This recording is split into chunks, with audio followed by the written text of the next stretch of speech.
Yes, Chanel. Thank you, Kayleigh. What is the president's position on victims, families, businesses as a result of these riots suing Democrat-run cities? Would he support them if they were to band together and do so?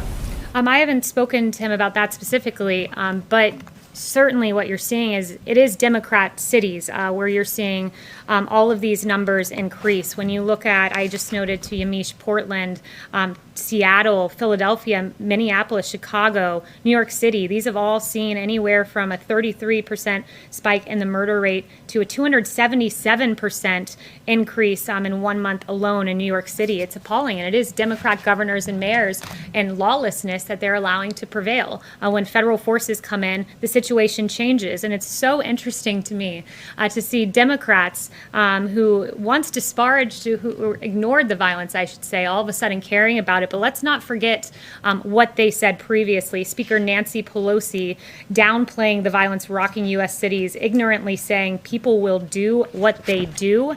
Jerry Nadler, when asked about Antifa, he said that was a myth that's being spread around Washington, D.C. It's not a myth. In fact, an Antifa individual took the life of an innocent Trump supporter in Portland. You have Rep. Ayanna Pressley saying that she wanted unrest in the streets. Chris Cuomo saying, show me where it says protesters are supposed to be peaceful. I'll give you an idea, Chris, it's the Constitution.